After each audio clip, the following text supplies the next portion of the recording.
engineering topics, as far as I got to know about them, they still have a strong requirement on precision and exactness and putting the liability of that into the human hand. I pride myself for actually being good at explaining stuff, but maybe I just want to believe that. 99% of the feedback is actually positive because people actually appreciate that you help them in their situation. The biggest problem is that it is unsuitable for a large number of parameters. I just believe that pins are probably so often seen because it is one of the most accessible methods you have with physics in deep learning. How do we actually get to know each other, Felix? By the way, welcome to my office.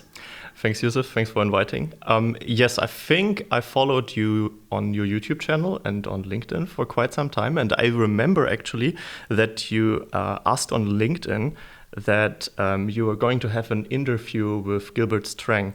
And then you said, okay, if you are on Patreon, give me a couple of questions I can ask to Gilbert Strang. And then I thought that's an interesting opportunity. And actually, that's also when I started to become your Patreon and asked a question. And I think this is how it started. I think we also had some conversation back and forth. I told you about my YouTube channel back then. I had only around 200, 300 subscribers.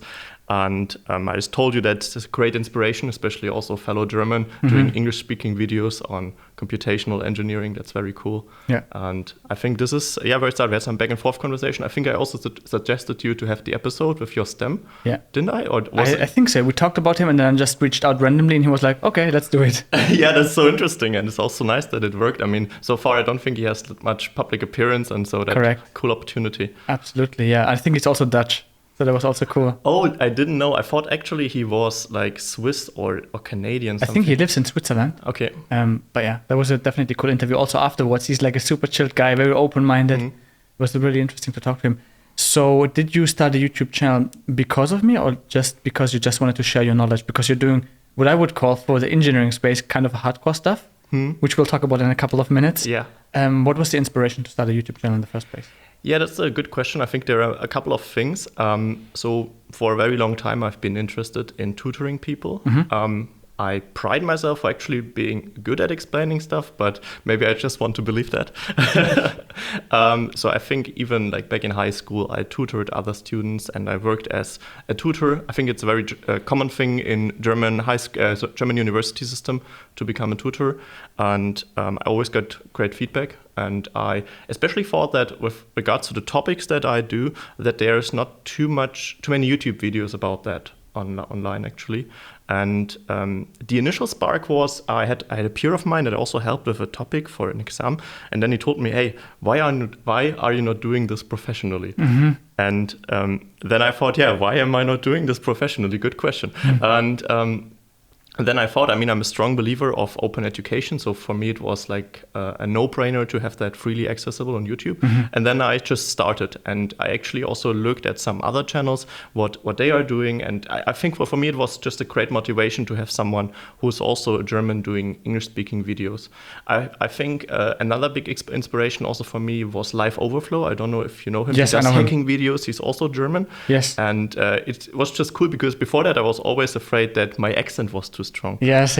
I mean, actually, it also helped me with my accents doing these videos, but I thought like, oh no, they will never accept that. And I was also worried, hey, I'm getting bad feedback. But I think this is also your experience. 99% of the feedback is actually positive. Because people actually appreciate that you help them in their situation. Because oftentimes with this educational content, it's students that are currently like in a position where they truly need to access this knowledge and they're within their thesis and whatever, and then you provide this knowledge to them and then they're very grateful for this. Absolutely.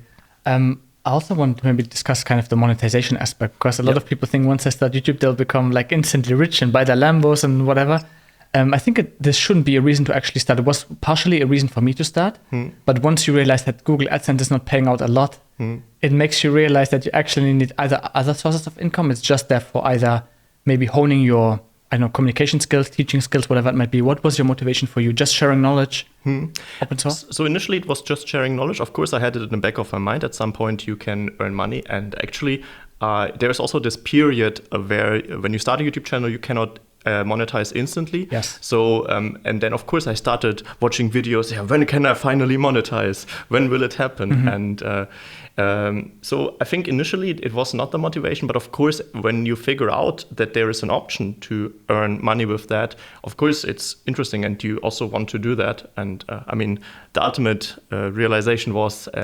As you also noted, it's not that big of a money. I think it's a nice side income, but it's definitely not compensation for the time you actually put in creating these videos. Absolutely. But I think for me personally, as a PhD candidate, it's very beneficial because it helps you do outreach.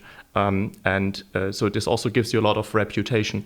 It's not necessarily the scientific academic reputation precisely, but it is a reputation that also helps you in your academic career.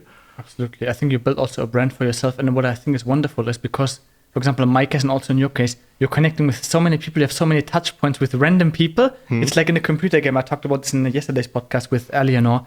We talked about communication skills. So many side quests open. It's like a game, right? And you get to know random people and new people.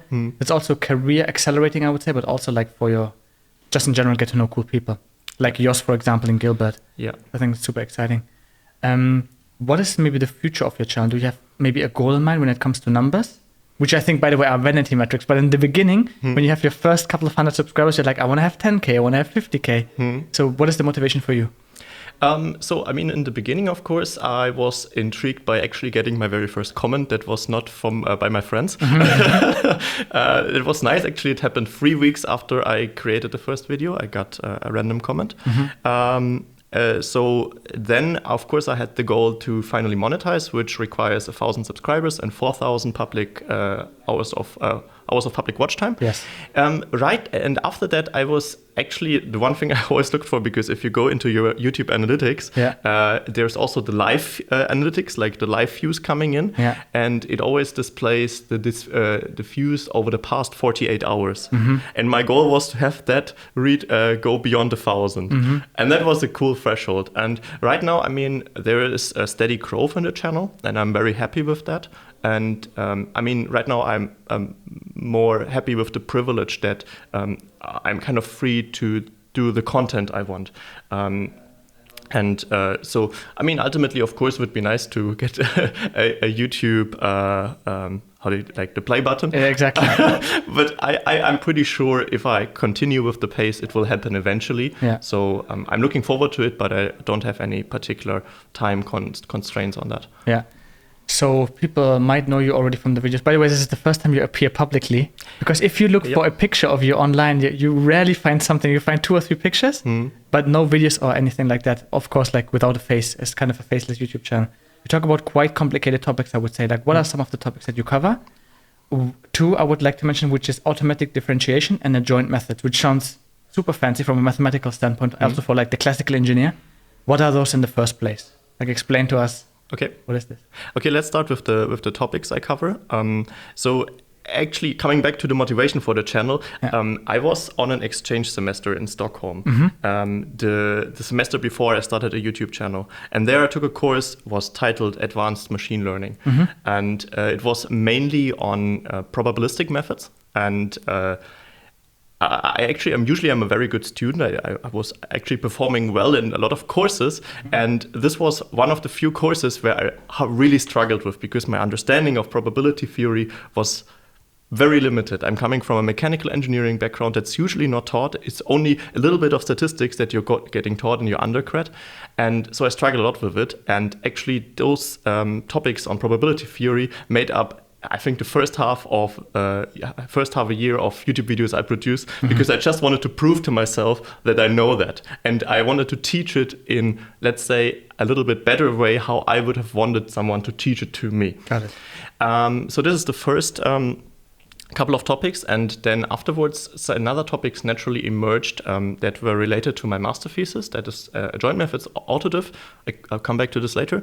And then also some simulation topics. Because if you look at it, especially back at that, when I started with these simulation videos, you rarely had someone on YouTube who walked you through a coding example of, I mean, simulation, of course, is a spectrum. I mean, you can start with simulating the heat equation in 1D and then go all the way to direct numerical simulations of whatever the computational complexity. But I mean, to something that is a little more complicated than the basics you're taught in your applied numerics course.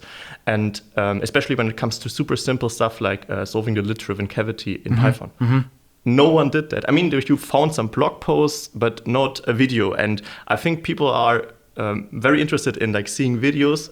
I mean, some people prefer something when it's written down, but videos also give you the option to just sit back. So you can also passively consume. You don't have to actively consume. And so I think I was one of the first to actually have these coding-like tutorials for fluid stuff. There are also other channels that did that, also to some extent yours, but I don't think you ever did coding tutorials like on fluid simulations. Or did you? Not yet. It was on my list, but never. Okay, sorry, I stole the topic from you. This is like the another branch of topics, and then a couple of things that went tangentially, but I unfortunately haven't had the time to continue the playlist. Something on continuum mechanics. We had stuff on more basic vector calculus and some optimization theory and some more general machine learning topics. And then more recently, also in alignment with my PhD now, I also do more deep learning topics.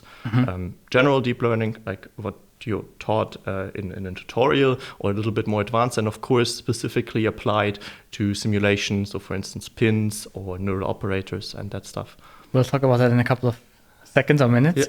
When it comes, let's go back to the topic of Autodiff. Yes. What does it mean? Why is it so important in the first place? Okay, first of all, let's start why it is important. I think that's the better way to start. So because when you look at machine learning or also topics in engineering that are not necessarily machine learning, let's say, for instance, design optimization, or just in general, any kind of optimization that you do in a design process, this can be put into like a formal mathematical framework. Optimization is a field of mathematics or applied mathematics. And when it comes to optimization, usually you distinguish between zero-order methods, first-order methods, and second-order methods. So zero-order methods, so for instance, evolution strategies, don't require gradient information. So you have an objective and you have some tunable design parameters. In deep learning, these are the weights of the neural network. In design optimization, for instance, they would be some parameters that parameterize an airfoil curve, something related to this. And in zero-order methods, you don't need a derivative of your loss metric with respect to these parameters. So you just change them. For instance, evolution strategies, I think it's a good example. Especially for deep learning, first-order methods are very important. These require the first derivative. So the derivative of a scalar with respect to a vector gives you the gradient. And second-order methods require the second derivative, so the Hessian matrix. So the topic is we need derivative information. So this is the prerequisite. This is what helps us with optimization. And then there is the question, how do we obtain these derivatives? And typically, I mean, a first way to do it would be to do finite differences. So you say, okay, I notch my input a little bit, then I see how my loss changes, and then I divide this by the notch. And it turns out that this approach is, I mean, you can do it. It has some problems associated with it. But I think computationally, the biggest problem is that it is unsuitable for a large number of parameters. Because in order to get, if you have like a gradient with 10 entries, you need to do 10 notches. So in other words, if you need a simulation of an airfoil to compute your loss, you need 10 simulations. And then there comes automatic differentiation, and in particular the reverse mode, aka adjoint methods, that has a very beneficial complexity. I mean, it basically works, or it's like usually loosely what you're taught is that you do one forward simulation, you do one backward simulation, and you magically have the gradient.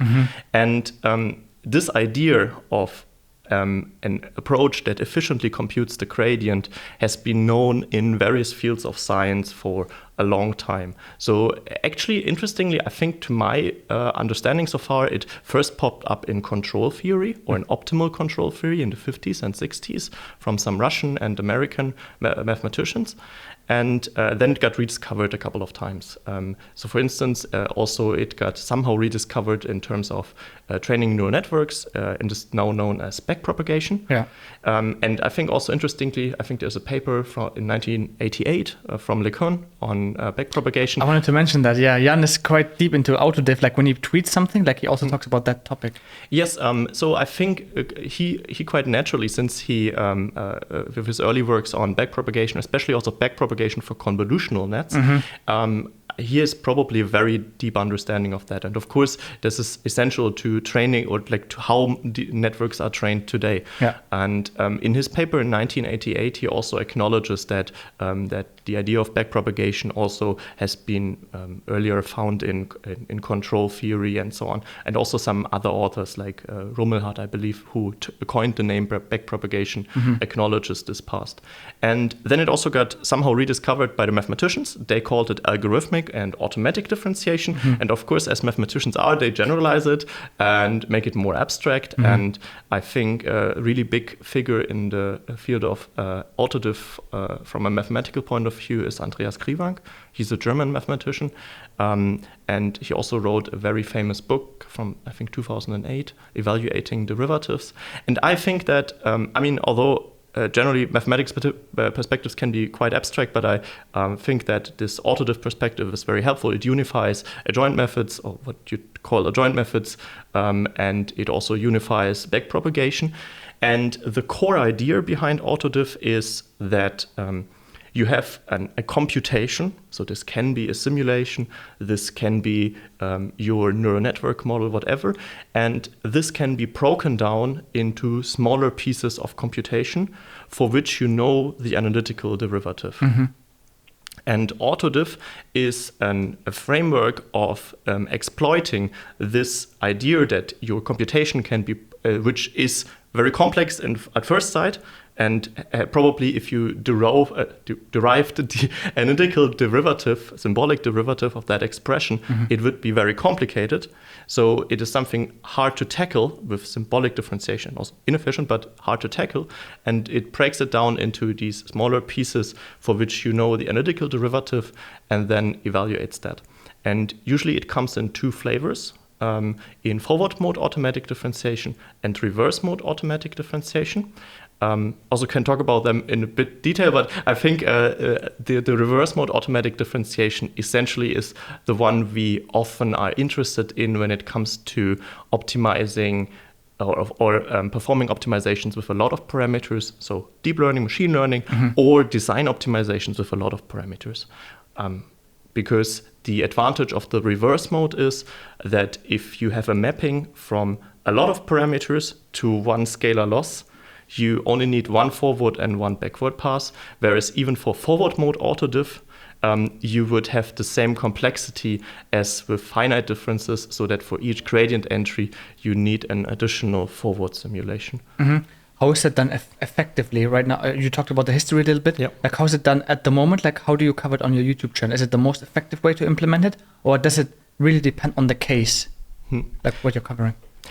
Yes, so there are a lot of nuances to automatic differentiation. So I have some basic tutorials on it, but not very advanced stuff. So personally, I really like the perspective on automatic differentiation as it is right now covered in the JAX deep learning framework. So JAX is a Python library developed by Google. I think released 2019, something around there. And it is, I think, right now the most capable high-level Autodiff library in a high-level framework like Python.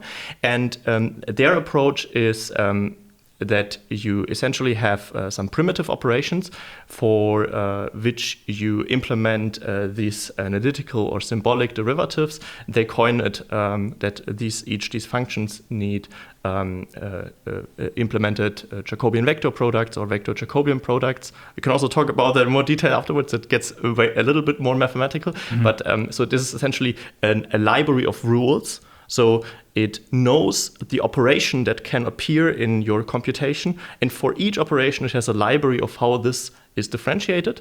And what I have covered on the YouTube channel are how to derive these rules. So some are, I think, easy, and others can be a bit more complicated. And I think your question was also related with regards to like engineering stuff, I believe, right? Yeah. So typically when it comes to engineering, it gets a bit more complicated. It's usually something people in deep learning do not deal with. There is a new trend in deep learning that also incorporates that, but that's the idea that in engineering, our simulation code is basically based on a discretization of something continuous.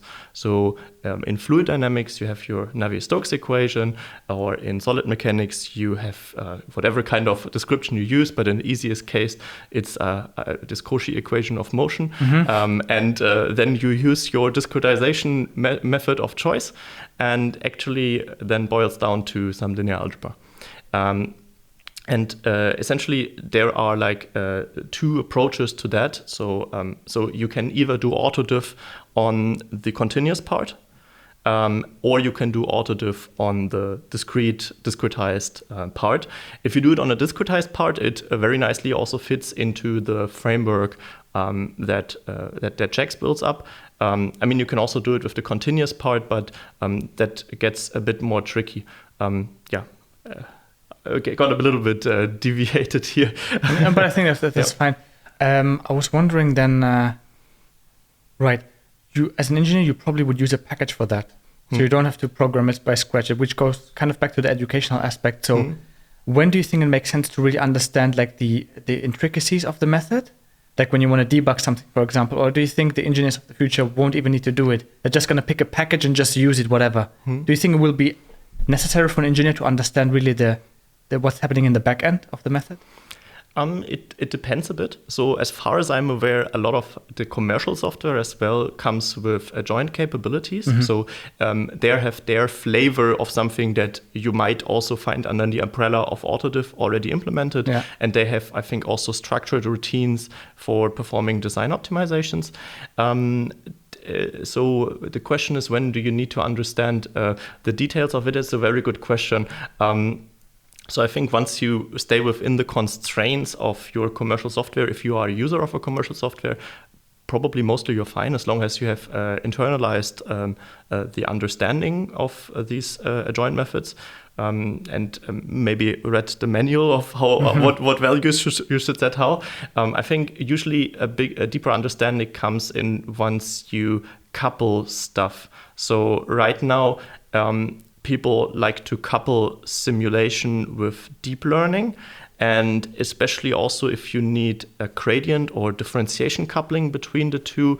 I think, as far as I'm aware, also the commercial software is not yet on that level. And of course, if you do any kind of research with that, this is of course the point where you need to start looking into that. And I'm trying to give some advice here, but it's like it's hard to generalize that. Yeah, definitely. You talked about commercial software. What if we go back to the old Fortran simulation software? What happens there in terms of like Autodiff? Actually, interestingly, if you look at the history of automatic differentiation, you see that it arose not in the high-level languages, which also just started really getting big 30 years ago or 35 years ago with MATLAB. But I think Autodiff was also initially implemented in these lower level languages. So I think a very famous Fortran Autodiff library is Tapenade, and I could lie, but I think it's over 20 years old by now. And so people also tried to use these Tapenade libraries and apply it to their simulation code. So they have their simulation code, and then now they want to differentiate it, and then they use this Tapenade functionalities. Actually, I haven't done this myself, so it's very hard to say how good that works, but there is a lot of research papers on that, people dealing with some nuances that then come up with once you do that. Yeah. Maybe go back to the beginning of the interview where you kind of told us that you work on deep learning methods. So that kind of brings up the debate, obviously, as in almost every podcast, is deep learning versus physics-based simulation. So data-driven versus physics-based. And as you are in the research field, you can actually tell us like what actually works, what doesn't, and what can engineers expect of the future. Will AI be more like of a productivity tool? Like if you do quick calculations and like estimates, or how do you see it evolving in the next 5 to 10 years? Yeah, it's a very good question. So, I mean, there's of course a lot of potential for that. I mean, that's the reason we're doing research, and there's also a lot of startups and companies working on that. But of course, we also have to be realistic. There are some applications where we are quite sure that deep learning might be a good fit. They can be a bit esoteric. So, for instance, pins have been proven to work better than some existing numerical solvers for high-dimensional PDEs. But what are high-dimensional PDEs? That's like the heat equation in, I don't know, 30 dimensions or something like this. So not necessarily a direct application. So what you find them helpful in typical engineering is if you get emulators, so cheap simulators which are most likely less accurate, but way faster, and then use them for prototyping stages. I think this is still is already something that a couple of companies implement and use. I'm a very limited industry knowledge there, but this is what I believe is probably the case. You find various kinds of technologies used in that, so various flavors of deep learning, and but what will the future hold? So technically, when it really comes to true engineering, when you need to be sure and need to rely on your results, you probably find that deep learning will be used in conjunction with classical numerical simulations. So something people are interested in is, like, for instance, to model small unknown parts in your simulation pipeline. So a smaller shot research. So I think a typical example would be maybe a turbulence model, or generally more turbulence in that sense. Turbulence model is also just a multi-scale model. So something that captures things that you don't want to simulate because of your restriction on your resolution, and finding good approximations for that, but never replace the existing numerical solvers. That would be a direction. So when it then comes to, like, let's say, for instance, fully replacing numerical solvers, which is also more related to what I'm doing with my PhD. So you find some promising applications. So I think, for instance, right now there is very fast advances when it comes to weather and climate simulations. So I don't know the exact details, but the claims are that they are faster, more efficient, even more efficient now than existing weathers and climate simulators. So of course this is also promising if we might then also see something similar in engineering applications. But of course, whenever we have these topics, like with new methods used for simulating and computing stuff, you always have people that vary, and of course their worries are of course fully right. I mean, there's a lot of stuff that we right now don't yet know, and it's harder to truly understand where the models do not behave as intended. But I always like to think back that there's a lot of some papers you can read on the history on simulation methods, like simple finite differences or finite elements. You also see that people in the 50s or 60s, they thought, like, what you're doing? Like, I have my rule of thumb stuff with experimental data that I fitted, and now you want to, whatever, right? So, I mean, that's a general thing with technology, I believe, yeah. Definitely. I think there will also be a mindset shift. Like right now, if you post something on LinkedIn, I'll do it regularly. You see, you can basically grab your popcorn and you see in the comments, everyone fighting, no, physics-based simulation is better. No, a data-driven method. So yeah, I think in like 10, 20 years, it will become a standard, but it really depends on the use case. So these deep learning models will probably also be tuned for these specific applications. If you talk about turbulence modeling, FEA, structural analysis, and all that kind of stuff. What are you specifically doing in your research on deep learning? And I think, by the way, Niels is your supervisor, right? Yes. And he also has like a PDF, like a kind of a small booklet on this topic, which I, by the way, highly recommend. Yep. So we're going to put that in the description as well. Yes. So you mentioned Niels. He's my professor. I'm at the Technical University of Munich, and so what we are doing is we have quite a diverse set of topics. But what I'm doing is working on differentiable simulators and integrating them into the deep learning process. So I'm interested in those applications which you could claim is a bit more big shot. So where I don't just want to replace a small modeling part of a simulation, but replace the entire simulator with deep learning methods. So this kind of has the two difficulties that you do not only need your network to learn the physics, but to solve the physics.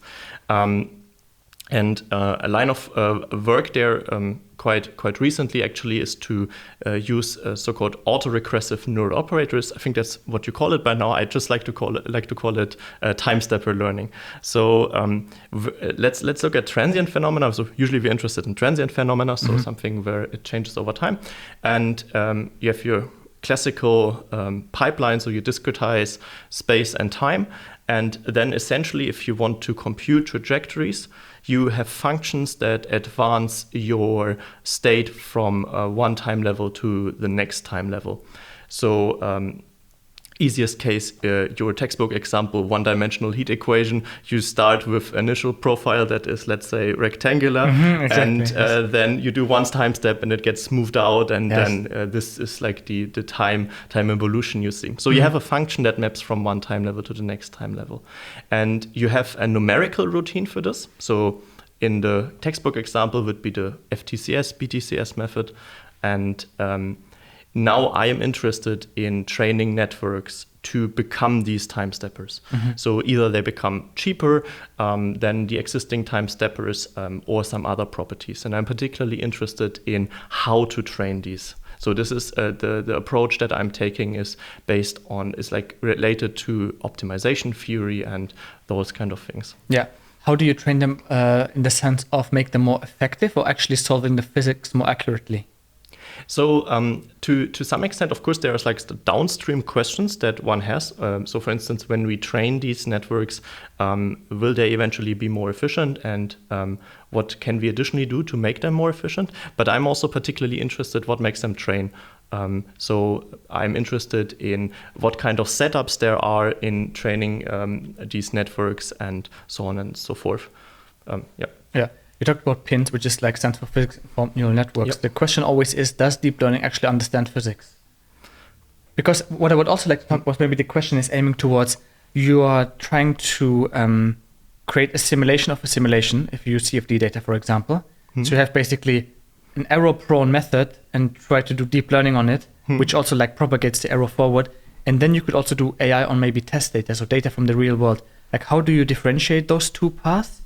And do you think it's legit to do an error of an error, basically? You know what I mean? Like the error propagates kind of forward. Okay, interesting question. Yeah, I mean, to some extent, we also had a lot of internal discussions on that. Sometimes we call this line of research that we're doing synthetic informed neural networks. Yes, so there's of course a lot of questions that one can ask, and there's a good chance that the errors made by the CFD method will propagate into the network. It's a good question. I don't have a very good answer to that. Likely they will do. But of course, with all academic research, you need to kind of constrain what you're doing. So right now, we constrain ourselves to the point that we take this existing numerical simulator and just take it for granted and just see how we can mimic it. And of course, there are a lot of downstream questions that one can ask. But I think people are doing that research. I believe that they're also investigating what the potential errors that the networks get if they train from erroneous data or some sort of that kind. Yeah, especially from an industrial point of view, I think it could be tricky because you talked about weather modeling. I think this is mostly LES simulations that they're doing. And then when it comes to like actually avoiding this error propagation, you would probably need DNS simulation of something. you would always have to run a DNS, which is probably also not time and resource effective to do it for every single case. And probably you don't want to run a DNS on a whole aircraft, most likely. So yeah. Physics-informed neural networks, you usually tweak the loss function to actually fit the physics, kind of in a nutshell, which kind of works for canonical cases. Could be for a damper model, like whatever, 1 degree of freedom model. But how do you do it for, let's say, for a crash test? Like, would that actually work, like an actual engineering application? Or do you restrict yourself in research to like the canonical cases, I would call it? So, I mean, of course, this is something where you could argue against this kind of research that we restrict ourselves to the toy problems. But I always like to think it that way. There are still so many open questions with the toy problems. Yeah. And we can, of course, do something, and we're bold. We just go to the biggest problem there is right now and then just try one method there and see what's going on. But I really like to dig deep and truly understand and then go forward to the more complicated case. But to directly answer your question, how should we do it, like with crash simulations? I mean, pins by themselves, they work quite well for these smaller problems. But I think I'm not too deep into pins, so disclaimer. But I think that they might have issues like with training when we have more complicated physics. So my understanding right now is that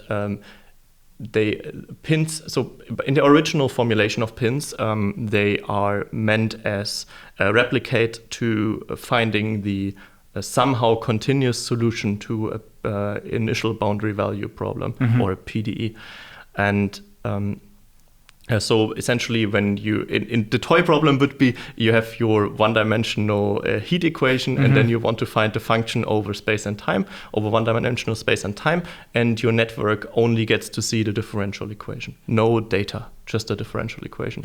You can additionally take it data, so some supervised part, I think, but initially pins were only designed with the physics, the PDE data. And now when you have your crash simulation, you have your underlying continuous model, and then if you apply the pin to it, then this would be finding the function over space and time that describes how your crash evolves. I think that this is a very, very complicated learning task. Yeah, but I'm afraid I cannot answer the question to, I think, the precision that you wanted. Yeah, it's all good. It's also good that you said you don't know the answer to something rather than saying something which might not be true. When it comes to pins, do you think they are sometimes maybe overrated? Because a lot of people talk about pins and they think they can solve everything, whatever. But there's definitely some disadvantage, as we discussed. Do you think that's the case? To some extent, actually, yes. So pins by themselves are a very interesting idea. So from a technical point of view, I like them a lot because they use Autodiff twice or multiple times, actually, because they fit the PDE by proposing a network which looks like a solution function, so maps, let's say in the canonical example, maps time and space to two-dimensional input to a one-dimensional output, and then compute derivatives with output-input autodiff over the network, and then assembles a loss. So this is technically a very beautiful idea. But I think that the point that they have to train on these on the PDE, on the continuous PDE data, makes them is a bit more complicated, and I believe that, of course, they essentially only give us this continuous solution to one PDE problem. So that's usually what I think is being criticized of these pins next to some training complications. But are they overrated? It's very hard to say. I don't do too much research with pins, but I see a lot of papers like pins for very specific niche applications.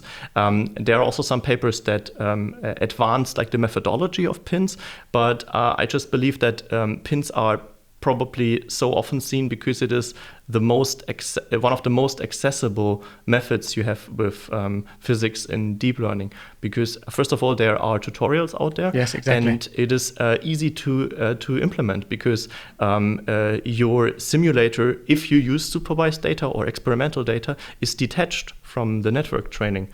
So that means you can pre-compute data if you wanted to have a supervised component within your pin training, or use existing simulation data and then throw it into your pin training.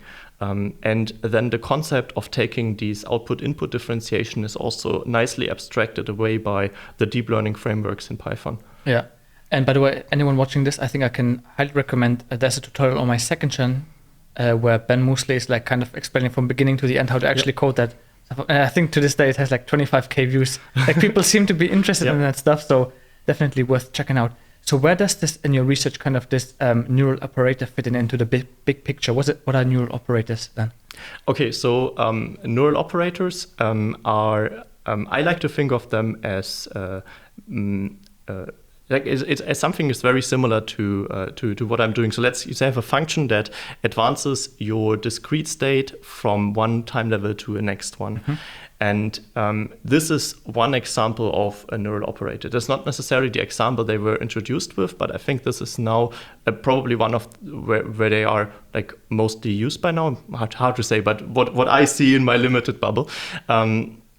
So the original authors of neural operators like to think of them as mapping between function spaces, and they were usually introduced in distinction to pins. Pins as being deep learning methods that solve one particular initial boundary value problem. So let's go to the canonical example again. You have your one-dimensional heat equation, then you know the PDE, so the continuous PDE even. You know the boundary conditions, so in 1D, what is left and right temperature, and the initial condition. And then the pin finds the solution for this one condition.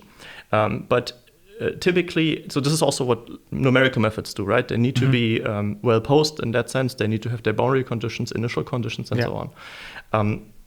So neural operators are now a general framework for finding something that maps general function spaces. And that means, for instance, you might be interested, what is the solution over space and time or at a later point in time for a different initial condition? So if you did pins, you had to retrain your pin. So for each new initial condition, you need a new pin, so new network, new training. And neural operators now attempt to be neural networks that map from one function space to another one. So for instance, from the function space of initial conditions to the function space at a later point in time. And I think one of the initial examples that were also thought of is that if you, for instance, have some constitutive parameters that vary over your domain. So I think in one of the papers on neural operators, I looked at the Darcy flow. So the Darcy flow is in that sense, I think they looked at a two-dimensional case. So this is a flow through a porous medium, and you describe the porosity of the medium with a function. So for instance, if you have a 2D domain, there are certain points where it is more porous than another point, and this affects the flow. And whenever you change your porosity field, you would need to recompute the solution with your numerical solver or with the pin. And now the neural operator is trained to be a mapping from this porosity to the solution field. And then you can exchange the porosity. And you train it on a couple of examples of porosity to solution field, and then it hopefully generalizes to other porosity fields. So I think that kind of summarizes neural operators. I think that's a good example, because what I read most of the time is that people think you train it on all data available and don't even have test data available. So people think it's just, you have to calculate the training time and it already saw the test data, which is not the case, right? You train it on specific training data, and the test data it never sees, in the wish or in the hope that you actually can generalize to hopefully have good results for the test data, which is interesting. I mean, if a good practice would be to not use your entire data for training to hold back a certain part of it. I think oftentimes this is better than saying, okay, I need all of the data to train it. Even if your data is very limited, it's a good sanity check that your model did not overfit or did anything you did not expect. But yeah, I think your question is also related to the fact how well they will generalize at all. Yeah, that's a very, very open question. I mean, generally, of course, when you have these research papers, people, of course, provide their benchmark metrics on unseen data. And of course, to some extent they do. And most likely they will interpolate within the examples they have seen, and they do this quite well. That's a nice property of these neural networks in whatever kind of fashion they come, in neural operators, pins, image recognition, etc.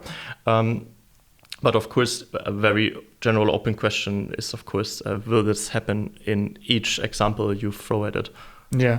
What do you see? Maybe do you believe in the future there will be a solver that is more generalizable to also multiple cases? So not only for Darcy flow, like the heat equation, whatever, but also solving maybe 3D problems in terms of flow, structural mechanics, etc. Yeah, that's a very interesting direction. And so there was, I don't know if it was NeurIPS last year or another ML conference, there has been a paper on like training scientific foundation models. I think this is also what you relate to, because I think people got inspired by the success of large language models. They were not trained for a specific task, just thrown a lot of data in it, and they performed well in other tasks. So usually this idea of training a model very general, usually a very large model in general training, and then fine-tune it later on, this generally trained model is called a foundation model. And people also look into doing that for scientific application or computational applications. I think they got some promising first results, but I think this is a very new line of research. It's not what I'm doing. I'm passively consuming also what is happening there, but there is some interest into that. And yeah. Talk about passively consuming. How do you keep yourself up to date? Because there is a ton of stuff going on in the deep learning field. How do you keep sane? It's hard. I mean, staying sane within a PhD is difficult. And of course, I mean, at a certain point, you just need to accept that you cannot know everything. Yeah. And this was always very hard for me, because within the constraints of my undergrad or master education was like easily possible to stay within the scope of the lecture. You can learn everything, but then once you really go into PhD research, you can easily be overwhelmed. How do I stay updated? Well, I'm on Twitter. I think Twitter is a nice curation of, I mean, definitely super biased, but and a little bit of a bubble, but a nice curation of what is going on in this field. I follow people that do research in the field I'm in. Also to some extent LinkedIn, but I have the impression that especially for the machine learning conferences, people are more likely to be seen on Twitter. Yes. And I mean, generally, for me, as having more of the machine learning perspective, I look at the proceedings of the machine learning conferences. Usually I have a couple of keywords that I then look for, and like PDE, neural operator, and that's how you go forward. And sometimes you also discover a paper you totally missed, and it was very important. That just happens. I honestly, I think I could be a bit more structured with that. Yeah, maybe isn't there like a tool where you can structure it in what way, like in terms of finding stuff, more additional material? Yes, finding, and then of course also storing it with a gist of what is relevant from that paper. So right now my strategy is, I forgot what I also often do is, if there are like important papers, I look at the references and see, I know that paper. Okay, this seems important, I need to look it up. But when it comes to storing the papers, I use JabRef. It's an open source citation managers. Sometimes I add a little bit of comments there, but I know that my library grew to a size that's hard to overview. I always have it's a bit complicated to keep track. So I think I should have started with something that links it better together. Yeah, I think there is even a tool. I have to check that up. Like after the podcast, I can send it to you as well. It's like where you can kind of build networks on your machine. Like it gives you a network of what references which document, and you have a big network at the end, kind of as the brain is built, they say, and you can basically click on one and you see all the references to other papers. I think you're referring to Obsidian, aren't you? Obsidian does it as well. Okay. But there's other tools, but Obsidian, you could use it for that as well. Yeah, that's interesting. Maybe that works. I don't know. But I'm going to look it up. I'm going to post it in the description. Regarding good education for simulation and maybe machine learning, what do you think makes good education?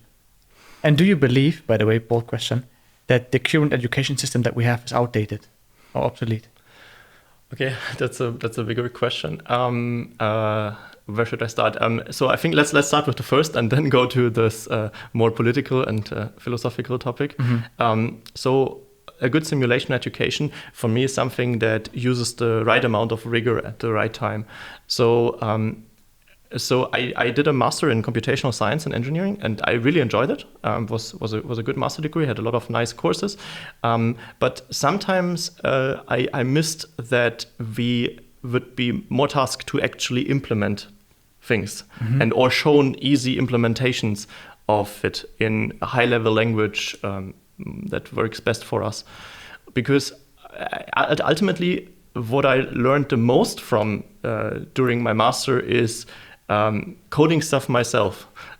So I have... Anyone who's watching this right now, we had a little bit of a technical issue, as it always goes with the podcast. But yeah, I think we stopped at talking about simulation education. Yes. Okay, I think I wanted to say that for me, a good simulation education is having the right amount of rigor at the right time.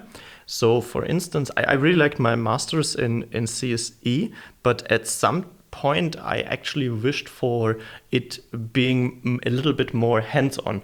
And I think especially nowadays, it's very easy to make simple implementations in high-level languages, like let's say Python or Julia. And if I look back into that, and I think that what actually taught me the most was me coding the stuff down myself. And then ultimately also explaining it in a YouTube video. I mean, it always helps if you teach something.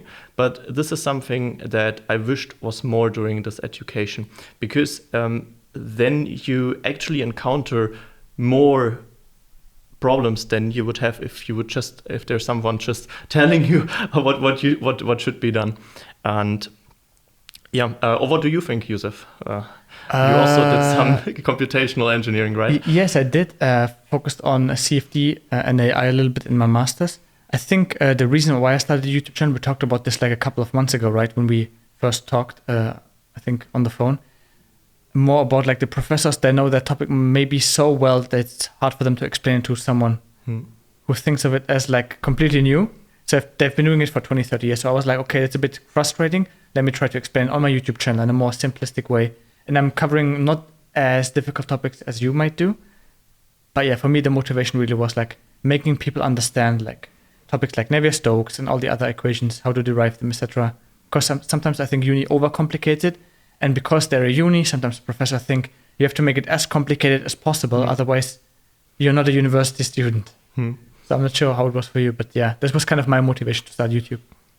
Yeah, I think that's actually a very nice point. I like to think of it as the tutor effect. So because if you think about it abstractly, then you have, especially in the German university system, you have the freshmen first, second semester, and then they're being taught by people who are just 1 year older or 1 year further down the education than they are. Yeah. And then you can question like what kind of credibility gives them to teach that.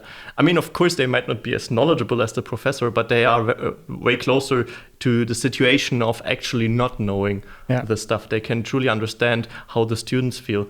And to some extent, this is then also what we're doing with the YouTube channels. Correct. Because a lot of the topics that I present is not something I knew for a decade already. It's often something that I learned a couple of months ago, and now this is my way to digest it.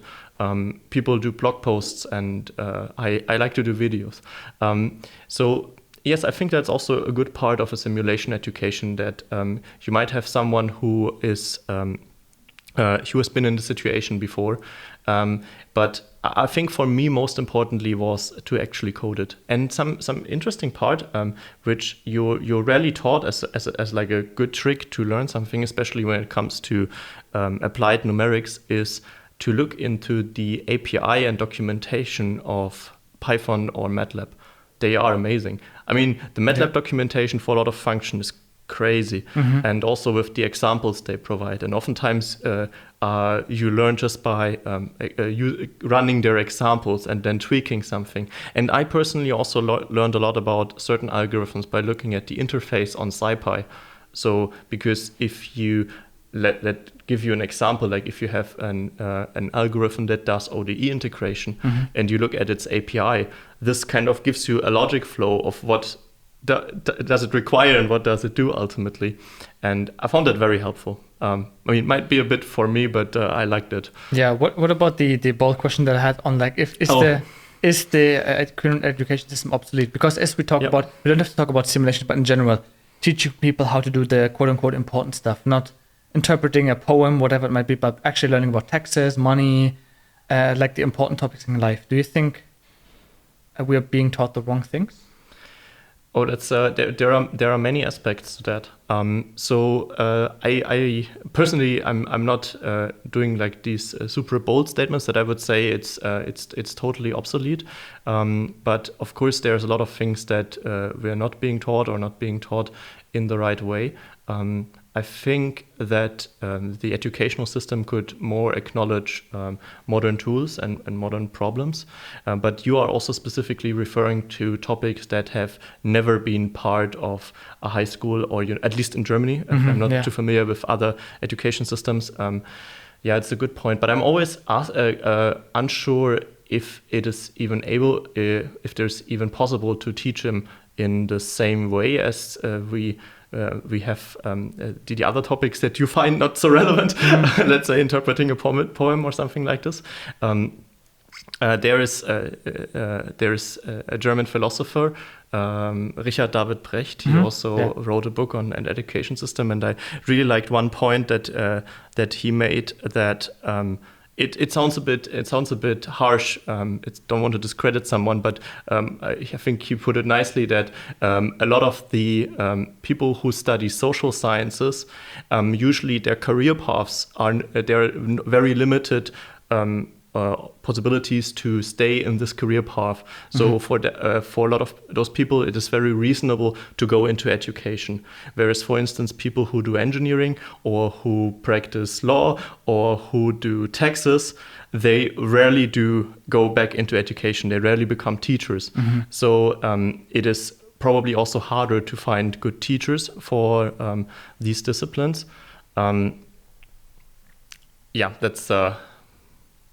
That's that point. A good question. I need to think about that further. Is it totally obsolete? I think the system is trimmed or like fine-tuned to actually produce like workers instead of like making people maybe think independently.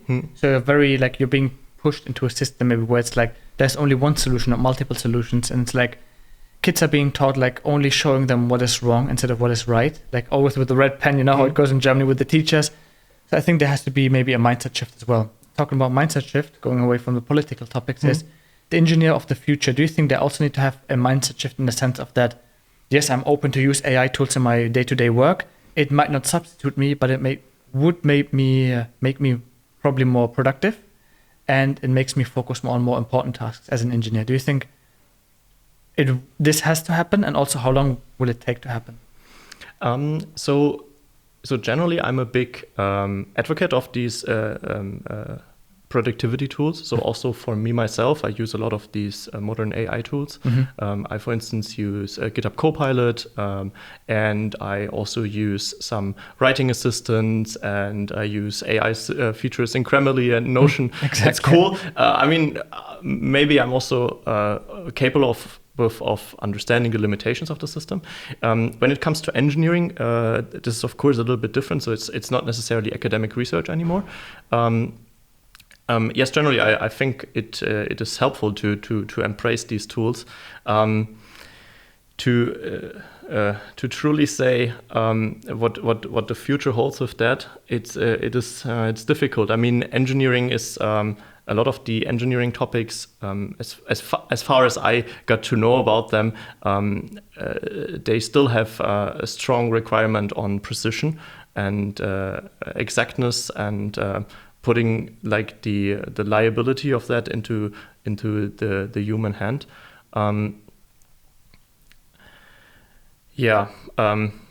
It's also, I think, from a consumer point of view, it's going to be tricky. Like, would I want to fly in an airplane that's completely designed by AI? I don't know. Not yet, I would say, because I think the more you know about a specific problem or like about a specific technology, the more you're actually afraid to use it. Because I noticed that as a kid, you fly with an airplane, you feel completely safe because you trust the engineers.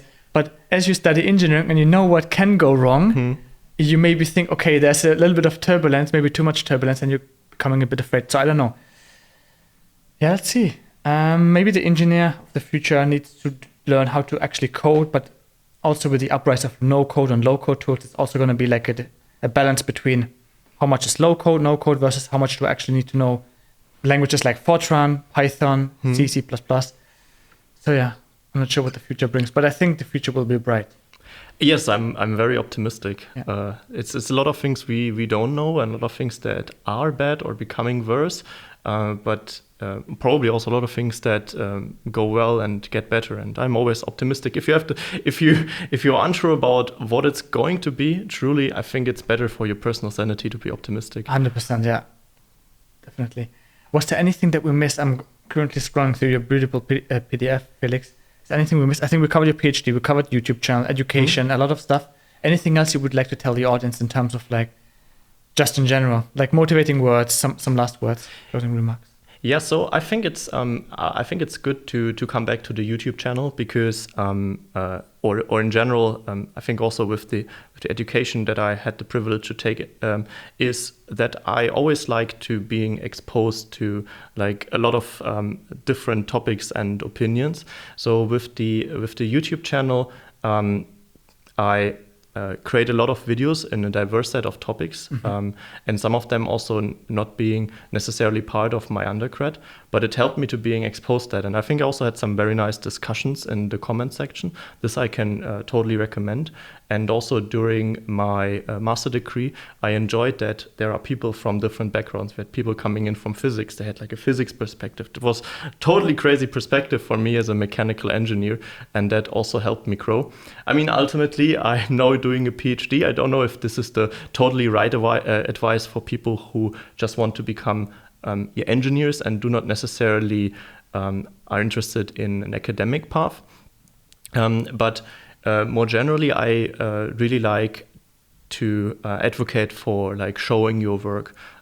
This is also like with the YouTube channel that it helped me to just like put it out, like to summarize it for myself, to create this content. And I also see with a lot of people that write blog posts, I believe they do this in some extent also for themselves to write it down. And I think this is maybe a nice advice that I can give to write something down in a publicly accessible format, so that you also put yourself in a vulnerable position. And yeah, that helped me grow a lot. Or if that is too vulnerable for you, then start teaching it to someone, not necessarily in a publicly accessible format. Yeah. Talking about vulnerable, I have a personal question. What is your goal in life? And what do you think is the purpose of life? Oh, good question. Going back to philosophy. Yeah. What is my personal goal in life is happiness and health and knowledge gain. I think. And sharing knowledge? Sharing knowledge also, but I also really like to learn new things. Yeah. I think that naturally leads into a PhD, not necessarily, but it is one way. And the second question was? Purpose of life. What is the purpose of life? At least your purpose, not the purpose of life in general, but your purpose. What do you think it is? Because as you think about it, you have a limited time on Earth. Yeah. How do you want to spend it the most effective way possible? So every morning we wake up, either we choose the path of like a normal existence, or what is your path? That's a good question. Not technical. It's not technical. The purpose of life. I mean, probably I'm a bit too nihilistic for that. I mean, maybe I'm too humble to actually say that the purpose of my personal life is extremely special.